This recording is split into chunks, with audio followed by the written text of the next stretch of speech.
Bonjour et bienvenue dans le 13h de RTI 1 à la une de l'actualité ce vendredi. Lutte contre le terrorisme, situation au Mali, au Burkina Faso et en Guinée, ce sont les sujets abordés hier par les présidents Alassane Ouattara et Faure Gnassingbé au palais de la présidence de la République d'Abidjan-Plateau. Le président togolais qui était en visite en Côte d'Ivoire invite les pays de la sous-région à adresser ces problèmes avec solidarité et audace. Dans le cadre du Ramadan, la première dame de Côte d'Ivoire a offert hier des vivres et des non-vivres à la communauté musulmane, des dons d'une valeur de 130 millions de francs CFA que les bénéficiaires ont réceptionnés au siège de la fondation Children of Africa à Cocody par des guides religieux des mosquées du district d'Abidjan et de l'intérieur du pays.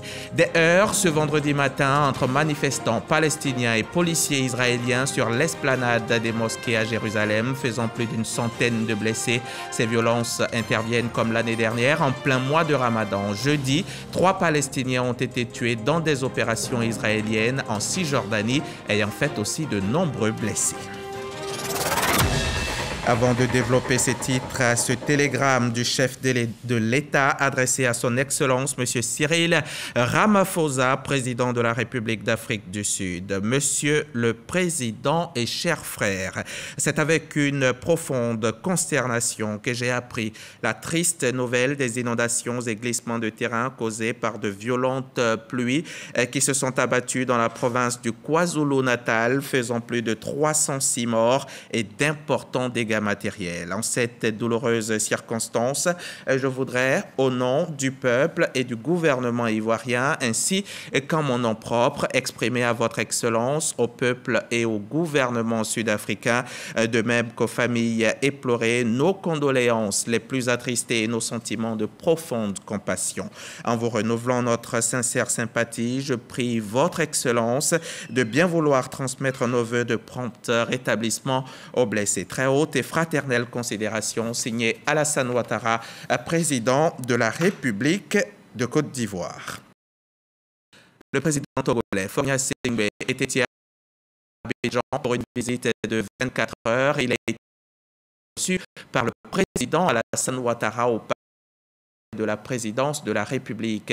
Les deux chefs d'État ont échangé sur la question du terrorisme dans la sous-région ouest africaine, ainsi que des situations militaires en Guinée, au Burkina Faso et au Mali. Le témoignage de Jérôme Kofi Abola. Il est ce jeudi sur les bords de la lagune Ébrié. Le président de la République du Togo, Faure Gnassingbé, vient à la rencontre de son homologue ivoirien, le président Alassane Ouattara. Une preuve palpable quant à la volonté des deux chefs d'État de se retrouver par moments pour évoquer des préoccupations aussi bien sur le plan sous-régional que continental et même international.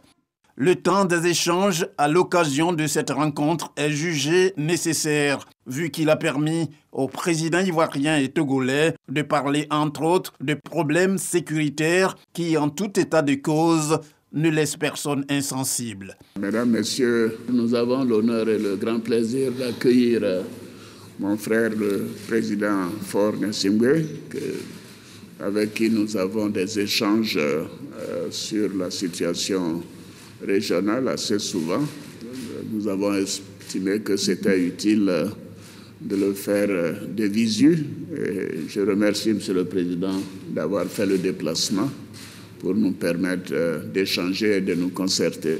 Merci beaucoup, Monsieur le Président. Je voudrais commencer par vous dire au nom de la délégation qui m'accompagne à mon nom propre, mais aussi au nom du peuple togolais, vous remercier de l'accueil que vous nous réservez aujourd'hui, de votre disponibilité, toutes les fois qu'il s'agit de parler des problèmes qui nous concernent tous, ceux de la sous-région notamment. Et aujourd'hui, vous avez bien voulu que nous puissions parler des problèmes qui ne peuvent pas nous laisser indifférents. C'est la lutte contre le terrorisme qui aujourd'hui ne peut plus être vue comme un problème ou du Mali ou du Burkina ou même du Niger, mais ça devient un problème sous-régional.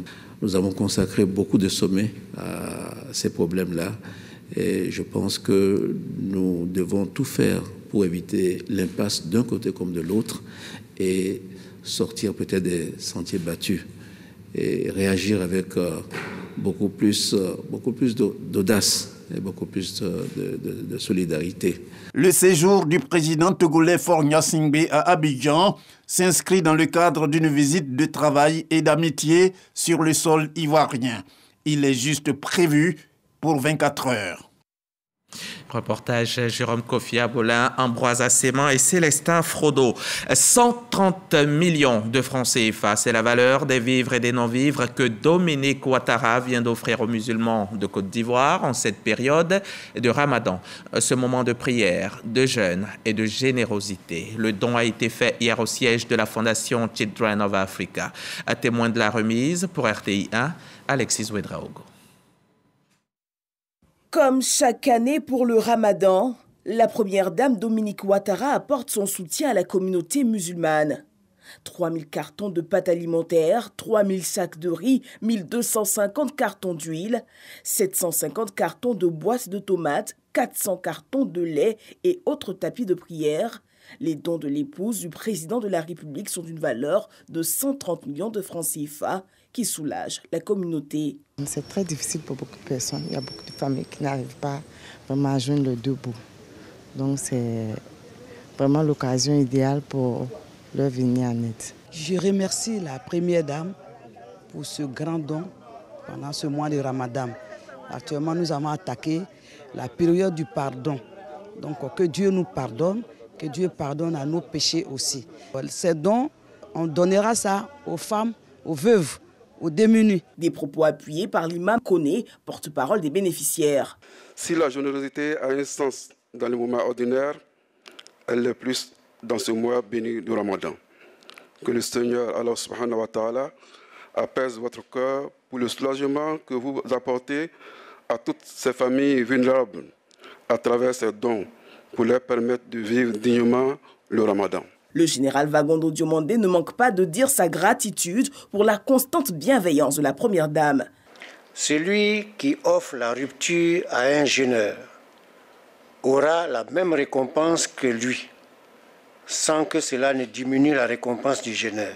Madame la première dame, puisse Allah vous en être reconnaissant.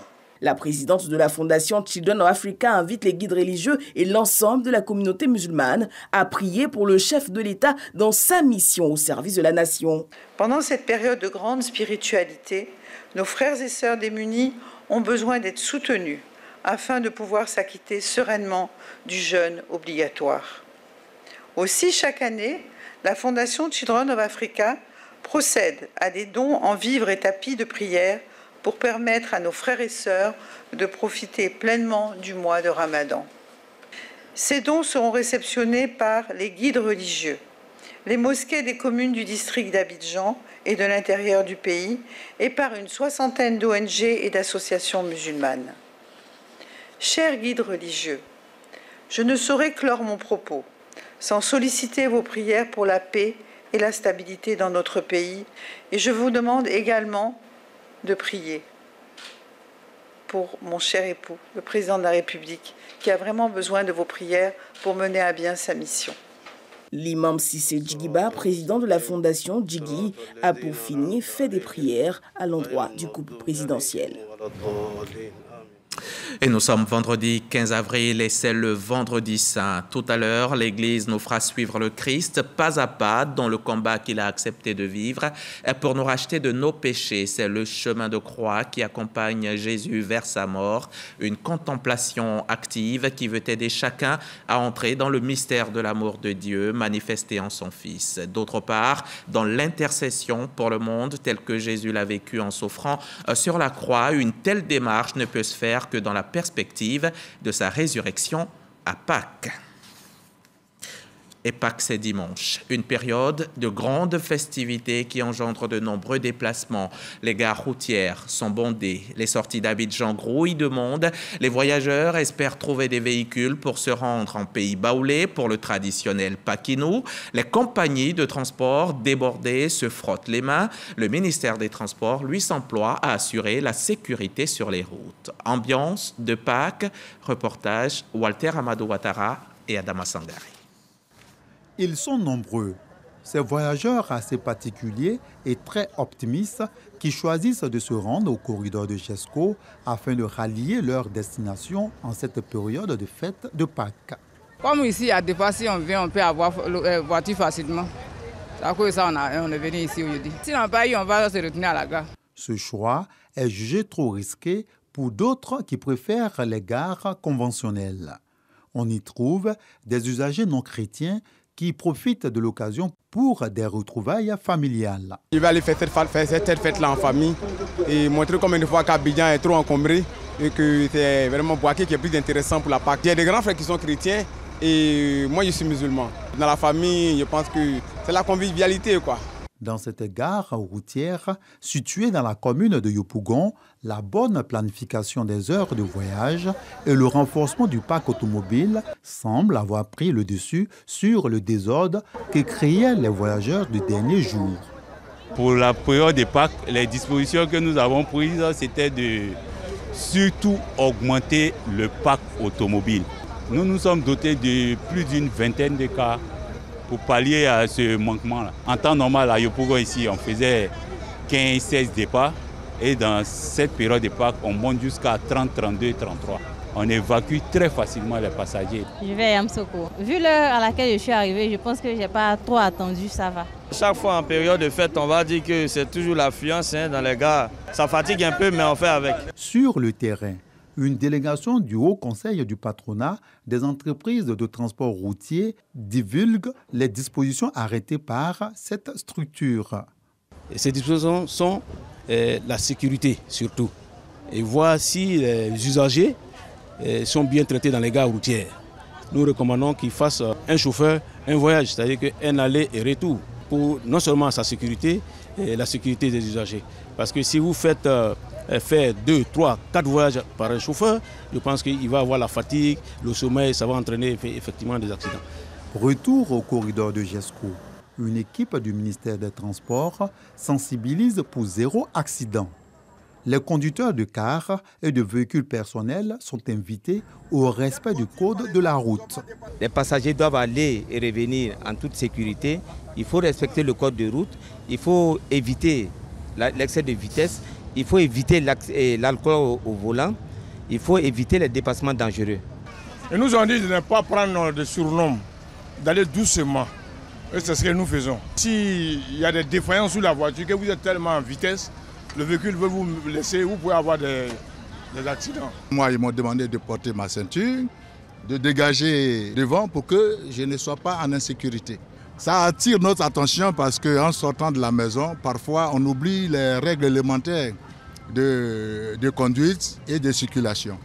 Malheureusement, la séance de sensibilisation n'aura pas le temps de parvenir à son terme lorsque l'équipe est informée d'un carambolage impliquant une dizaine de véhicules. Bilan, 4 blessés et de nombreux dégâts matériels. Alors, prudence sur les routes. Prudence, c'est le mot-clé en cette période de fête. Et en prélude à la Pâques, en prélude à Pakinou, Yopougon était en fête hier. Une quinzaine de communautés ethniques y ont fait une grande fête à laquelle a pris part le ministre Adama Diawara. Le ministre en a profité pour exhorter les populations à cultiver la paix, à prôner la solidarité et le vivre ensemble. Compte rendu, Jean-Marc Djadji.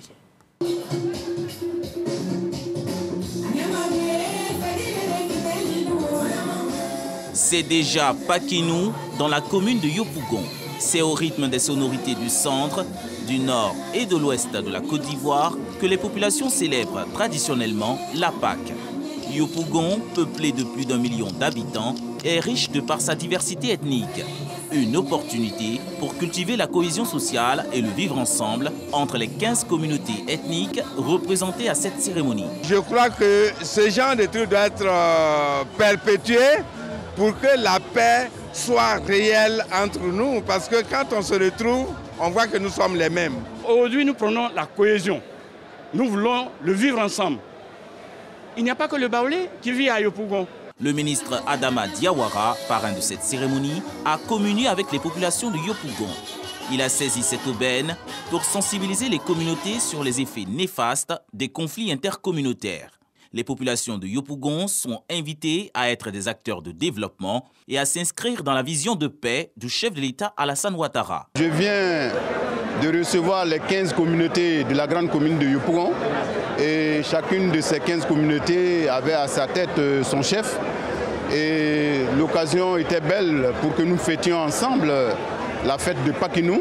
C'est vrai qu'au départ, il était prévu que nous fassions la fête uniquement avec nos frères et sœurs baoulés, mais le chef des 15 communautés de Yopougon, qui est le chef de la communauté baoulé, a estimé à juste titre qu'il fallait que cette fête de Pakinou soit faite avec l'ensemble des 15 communautés de Yopougon. J'en ai profité pour expliquer à toutes ces 15 communautés qu'il faut qu'elles demeurent des vecteurs de paix. La fête de Pâques 2022 dans la municipalité de Yopougon est placée sous le signe de la réconciliation et du progrès.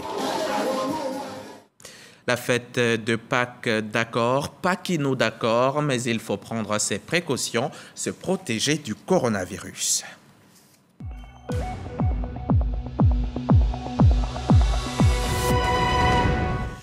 Oui, le coronavirus est encore parmi nous. 27 cas sont encore actifs et hier, 4 nouvelles contaminations ont été enregistrées par les autorités sanitaires, ce qui fait à ce jour 81 842 malades de Covid depuis mars 2020 avec 797 décès en Côte d'Ivoire. Ne baissons donc pas la garde, il faut rester concentré, continuer à adopter les gestes barrières même si vous êtes vacciné.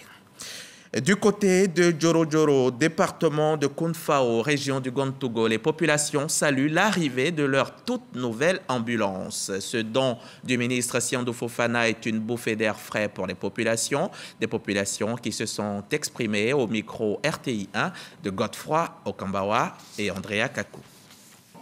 Cela fait plusieurs années que les populations de Djoro dans le département de Kounfao, région du Gontougo, attendent cette ambulance. Désormais, c'est chose faite. Un véritable soulagement pour ces populations de réceptionner l'engin. Un don du ministre du Tourisme et des Loisirs, Siandou Fofana, remis par son directeur de cabinet, Jean-Marie Kakou. Une ambulance dans une localité regroupant près de 15 villages. Cette ambulance va décongestionner certaines choses pour évacuer nos malades et donner aussi la sécurité à tous ceux qui sont ici, c'est-à-dire les malades qui seront ici. On pourra vraiment les faire partir pour qu'en un temps record, ils puissent atteindre le centre sanitaire le plus proche pour sauver des vies humaines. Et comme c'est pour sauver des vies humaines, c'est vraiment une joie. Selon le directeur départemental de la santé, de l'hygiène publique et de la couverture maladie universelle de Kounfao, cette ambulance va faciliter l'évacuation des malades. Cette ambulance qui va venir vraiment soulager les populations de Djoro et au-delà de Djoro, celle de l'entièreté du district sanitaire de Kounfao. On doit la considérer comme en réalité une ambulance qui va faire partie du pool des ambulances du district sanitaire de Kounfao. C'est un bien public. Il est question que la population puisse vraiment bien s'en servir. Le représentant du donateur a invité les populations et le corps médical à faire bon usage de cette ambulance. Et on quitte Djoro dans le Gontougo. Je vous emmène dans la région du Poro où se trouve depuis quelques jours le Conseil national pour la nutrition et le développement de la petite enfance. L'instance était à Sinématiali dans le cadre de la lutte contre l'insécurité alimentaire et une quinzaine de cantines scolaires ont pu bénéficier de vivres. C'était en présence de Fidel Sarasoro, le directeur de cabinet du président de la République et de notre reporter Astou Touré Dagnogo. Sans reportage. Le Conseil national pour la nutrition, l'alimentation et le développement de la petite enfance, CONAPE, intensifie la lutte contre l'insécurité alimentaire. Après Bondiali et Dimbokro, Cap est mis sur Lokoli, village du département de Sinématiali, pour une remise de vivres à 15 cantines scolaires. Des études ayant démontré que la région du Poro n'échappe pas à l'insécurité alimentaire, ces vivres permettront d'offrir des repas chauds aux élèves et améliorer leur performance scolaire. Lorsque l'enfant qui doit quitter la maison 2 ou 3 km, revenir encore l'après-midi, c'est épuisant. Donc on appuie donc les cantines scolaires pour qu'effectivement on puisse accroître l'état nutritionnel des enfants, pour que l'enfant soit assidu et soit ponctuel à l'école. Cette action de haute importance est saluée à sa juste valeur par les premiers responsables de l'éducation. Merci aux donateurs pour ce geste important qui vient pour aider nos enfants parce qu'il est reconnu que lorsqu'un enfant reçoit un repas par jour, ses compétences s'améliorent. Approvisionnés ainsi pour le reste de l'année scolaire, les enfants promettent d'être assidus, attentifs et productifs. On va manger à la cantine, on est trop contents. Merci, on va toujours venir à l'école et on va bien travailler en classe. La Côte d'Ivoire n'échappe pas au triple fardeau de la surnutrition et les carences en micronutriments. Occasion pour le fidèle Sarah Soro, fils de Sinémati Ali, de marquer tout l'intérêt et l'enjeu de cette action. Action qui cadre bien avec la vision du président de la République, Alassane Ouattara, qui place la nutrition au rang des priorités. Montrer la grande solidarité des cadres autour de l'action de développement que nous voulons mener ici. Et surtout, prolonger le discours du président de la République localement, sur le terrain, pour que ce soit une réalité concrète. Mais tout démarre par la nutrition. Même l'enfant, quand il naît, la première chose, il faut le nourrir. Il est également revenu sur l'importance de l'implication des parents dans l'éducation des enfants auprès des encadreurs. 75 sacs de riz, 30 cartons de concentré de tomates, 30 cartons de sardines, 60 cartons de pâtes alimentaires, ajoutés à cela plusieurs bidons d'huile, leur ont été offerts. Des intrants seront mis à la disposition des familles pour la culture maraîchère, dont une partie de la récolte sera réservée aux cantines pour la pérennisation. Un reportage de Astou Touré d'Agnogo. Le budget, c'est le total de l'argent que l'État va gagner, les recettes et toutes les dépenses qu'il va faire pour le bien-être de la population. Par le passé, on l'appelait budget de moyens. Aujourd'hui, on l'appelle budget programme. Et le budget citoyen, c'est un document dans lequel on explique le budget de l'État dans un langage simple et facile à comprendre. Une équipe du ministère était à Soubré pour l'expliquer aux populations. Centre culturel de Soubré, le budget 2022 présenté aux populations. Une démarche appréciée par elle. C'est une bonne chose. Je pense que tu sois commerçant, que tu sois femme au foyer, tout le monde a le droit de participer au budget pour le développement du pays. Je voudrais, à la suite de ces explications sur le budget citoyen, inviter la population à réellement jouer son rôle en payant les impôts, en payant les taxes pour faciliter la tâche au gouvernement. On pensait que c'est de l'argent qui est rassemblé quelque part et quand on en a besoin, on s'en va chercher. Il y a bien une bonne procédure, c'est ce qu'on vient d'expliquer tout à l'heure aux populations. Et je souhaite que cela soit répétitif pour la compréhension. Et comme chaque année, depuis 4 ans, le ministère du Budget et du portefeuille de l'État lance une campagne de vulgarisation afin de permettre aux populations de mieux comprendre tout du budget. Une fois que les populations connaissent bien le budget, il est important qu'elles s'approprient, qu'elles sachent véritablement comment financer et ce budget également. Puisque, comme on l'a dit également, ce budget est financé en partie, pour une grande partie, par l'impôt collecté auprès des populations elles-mêmes. Ensuite, au niveau des dépenses, il faut que puisse suivre les opérations qui sont mises en œuvre par l'État pour elles-mêmes. Il faut que les sûres qu'elles s'opèrent également et qu'elles fassent en sorte que ces opérations mises en œuvre par l'État soient menées à bon escient et que surtout, elles fassent ce qu'on appelle le contrôle citoyen, c'est-à-dire faire en sorte que ce qui a été prévu dans le budget de l'État soit exécuté comme il se doit. Le budget 2022 est de 9 901,1 milliards de francs CFA, répartis en ressources et dépenses. Un reportage de Sam Conan, notre correspondant RTI1 dans la région de San Pedro et de Soubré. On part en France. En France, où les 2 finalistes pour la présidentielle sont en campagne dans le cadre de l'entre-deux tours. Emmanuel Macron et Marine Le Pen déroulent leur programme face à des électeurs qui, eux, ne rêvent que d'amélioration de leurs conditions de vie. Ils évoquent la sécurité, l'emploi, la cherté de la vie et bien d'autres sujets. Nous nous y sommes intéressés pour vous. Second tour donc de la présidentielle française, ambiance de campagne avec Michel Digré du service politique de RTI. 4 jours après le premier tour du scrutin, l'opération de séduction des 2 candidats en lice pour le second tour est bel et bien lancée. Voilà, je suis ouvrier viticole ici à Châtenois. et ça fait plaisir de vous rencontrer. Et du coup, je tenais à vous offrir un crément d'Alsace. Crément d'Alsace. Marine, président, Marine, président. Pour les retraités. Bravo Marine. Dès le lendemain des résultats du premier tour, Marine Le Pen réunit son bureau de campagne pour remobiliser ses troupes. Il ne faut jamais perdre sa persévérance.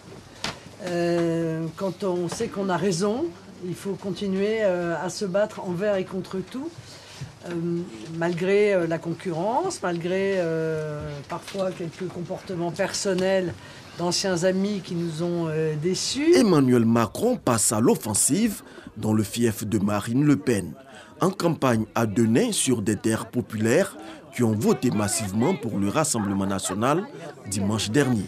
Ça fait 5 ans que je suis président et je regarde aussi les fractures qu'il y a dans le pays et les colères. Et j'ai entendu le message de toutes celles et ceux qui ont exprimé des voix extrêmes. Et je le redis, y compris celles et ceux qui ont pu voter pour Madame Le Pen. Mais je veux essayer de convaincre les gens de faire avec moi. Et donc peut-être en effet de compléter mon projet, d'aller plus loin, de bâtir. Le décor de la campagne est ainsi planté. Si l'affiche est celle de 2017, les enjeux sont différents 5 ans après. C'est un match retour totalement différent. Emmanuel Macron n'est plus le candidat nouveau et qui incarnait une forme de fraîcheur ou de modification du système politique. C'est un sortant, donc il n'a pas du tout la même image, le même positionnement. Et Marine Le Pen n'est plus celle qui générait beaucoup de rejets. Elle a travaillé son positionnement en termes d'image, je dis bien en termes d'image, pas forcément de contenu du programme. Elle apparaît comme beaucoup plus en relation avec les Français, plus proche d'eux, elle fait moins peur. Elle a mis un peu sur le côté de Boisseau quand même la question de l'immigration et de la préférence nationale pour pousser le thème du pouvoir d'achat. Donc l'affiche est la même et en même temps l'affiche n'est plus du tout la même. Sur le terrain, les attentes des électeurs en ce qui concerne le candidat Macron sont bien perceptibles. Est-ce que les rémunérations n'ont pas augmenté? On ne le ressent pas, monsieur. On nous a donné 183 euros, on ne le ressent pas. Monsieur Macron, améliorer nos conditions de travail. Bien sûr, donnez-nous les moyens de soigner les gens dans le respect. Ils souffrent. Le problème, on ne peut pas les prendre en charge tous. Donnez-nous les moyens, ouvrez des lits. Pendant ce temps, la candidate Le Pen continue de vendre ses ambitions pour la France. C'est individuellement à chaque Français en réalité que je souhaite parler pour leur dire que mon projet est un projet fait pour eux, que l'objectif c'est leur bonheur, c'est leur prospérité, c'est leur sécurité, mais c'est aussi la défense de leur identité et chacun se déterminera en fonction de sa conviction profonde. Dans les rues, les sympathisants des deux candidats donnent de la voix. Macron il est là et il repasse au premier tour des élections en tête. C'est incroyable, c'est impensable. Moi je peux pas y croire. Très énervée, oui. Et j'ai très peur aussi de l'avenir, surtout pour mes enfants. Voilà. J'ai toujours été déçu par les hommes politiques. Et là, Emmanuel Macron ne m'a pas déçu. Et concernant le vote, je me suis impliqué, c'est la première fois de ma vie, je me suis impliqué, parce que là, ce n'est pas le vote d'un président qu'on va faire, c'est le vote d'un choix de société. C'est-à-dire qu'une société qui est ouverte sur le monde, progressiste, protectrice, et un monde rabougri, raciste et xénophobe. Et ça, je ne le veux pas. Les panneaux des candidats éliminés à l'issue du premier tour sont retirés. Mais leurs électeurs auront leur mot à dire, notamment ceux de Jean-Luc Mélenchon, arrivé en 3e position avec plus de 21% des voix. Très clairement, c'est Jean-Luc Mélenchon, ou plutôt son électorat, qui détient en grande partie la clé de ce second tour. Suivant les reports et leur évolution que nous aurons, eh bien ce second tour peut être extrêmement serré, voire donner une possibilité à Marine Le Pen, ou au contraire stabiliser Emmanuel Macron dans cette zone des 53-54%. Dans ces jours, soit le mercredi 20 avril, l'on assistera à l'un des temps forts de cette présidentielle. Emmanuel Macron et Marine Le Pen s'affronteront lors du débat d'entre-deux tours. Mais j'ai hâte, vous voyez, d'expliquer, d'abord de lever les contre-vérités qui sont installées, les facilités de son côté, parfois les caricatures qui étaient faites sur mon projet. J'ai hâte de continuer à entendre, d'aller convaincre et évidemment de débattre. J'aime le débat, comme vous savez. Pour éviter de s'écrouler comme il y a 5 ans, la candidate du Rassemblement national se prépare déjà et ne laissera rien au hasard. Voilà l'ambiance de l'entre-deux tours de la présidentielle en France, un récit de Michel Digri. Pendant ce temps, on a enregistré des heurts ce vendredi matin entre manifestants palestiniens et policiers israéliens sur l'esplanade des mosquées à Jérusalem, des heurts qui ont fait plus d'une centaine de blessés. Et ces violences interviennent comme l'année dernière en plein mois de Ramadan et surtout après une série d'attaques en Israël menées notamment par des Arabes israéliens liés au groupe État islamique, mais aussi à des Palestiniens originaires de Jenin en Cisjordanie. La paix, la non-violence, nos vœux profonds, surtout en cette période de Pâques qui commémore la résurrection de Christ. Bonne fête à tous sur RTI.